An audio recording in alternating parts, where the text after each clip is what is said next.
Dear friends and students, आपका हमारे educational YouTube channel Hindi computer by AK में स्वागत है। आज का हमारा विषय है कंप्यूटर की मेमोरी को मापने की इकाइयाँ और units of measuring computer memory. Memory unit क्या होती है? What is memory unit? जिस तरह समय को मापने के लिए हमारे पास सेकेंड, मिनट और घंटे होते हैं और किसी लंबाई को मापने के लिए इंच, सेंटीमीटर, मीटर, फुट आदि यूनिट्स होती हैं, और इसी तरह पानी या अन्य तरल पदार्थ को मापने के लिए हमारे पास मिलीलीटर और लीटर्स होते हैं। उसी तरह कंप्यूटर की दुनिया में कंप्यूटर मेमोरी की स्टोरेज क्षमता को नापने के लिए हमारे पास अलग से मेमोरी यूनिट्स होती हैं। मेमोरी यूनिट्स का उपयोग कंप्यूटर मेमोरी में स्टोर डाटा या फाइल का साइज बताने के लिए किया जाता है। इसका उपयोग हम यह बताने के लिए करते हैं कि कौन सी फाइल मेमोरी में कितना स्थान लेती है। आइए अब हम ऐसे कुछ मेमोरी यूनिट के बारे में जान लेते हैं जिसका उपयोग आमतौर पर डाटा को मापने या रिप्रेजेंट करने के लिए किया जाता है। मेमोरी को नापने की इकाइयाँ या basic memory unit in computer. Memory को नापने की सबसे छोटी यूनिट बिट होती है, उसके बाद निबल के बाद बाइट से मिलकर किलोबाइट बनता है जिसे केबी कहते हैं शॉर्ट फॉर्म में।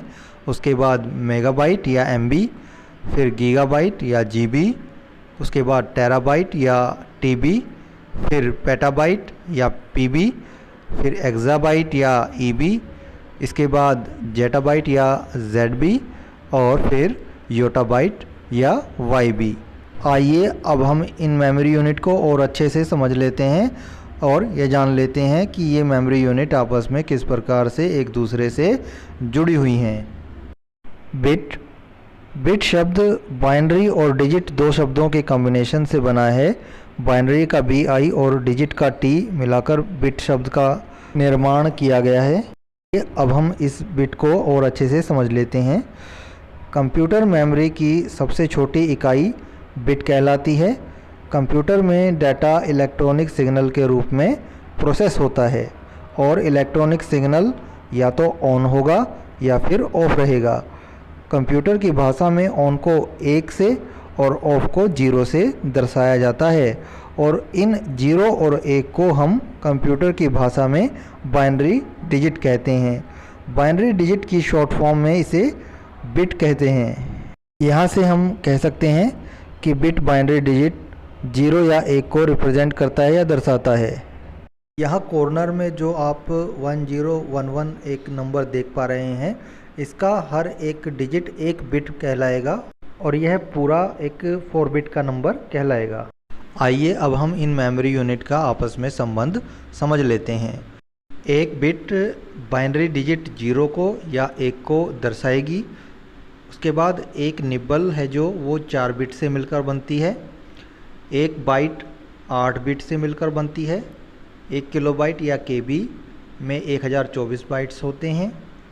एक एमबी में 1024 केबी होते हैं, और इसी तरह एक गीगाबाइट में 1024 एमबी या मेगाबाइट होते हैं। उसके बाद एक टेराबाइट या टीबी में 1024 जीबी या गीगाबाइट होते हैं। उसके बाद एक पेटाबाइट या पीबी में 1024 टेराबाइट या टीबी होते हैं। उसके बाद एक एक्साबाइट या ईबी में 1024 पीबी या पेटाबाइट होते हैं। उसके बाद एक जेटाबाइट में 1024 ईबी या एक्साबाइट होते हैं। उसके बाद एक योटाबाइट में 1024 जेडबी या जेटाबाइट होते हैं। फ्रेंड्स एंड स्टूडेंट्स, आपने इस वीडियो में कंप्यूटर की मेमोरी को मापने की इकाइयों के बारे में विस्तार से जाना और यह भी जाना कि हर एक मेमोरी यूनिट दूसरी मेमोरी यूनिट से किस प्रकार से जुड़ी हुई है।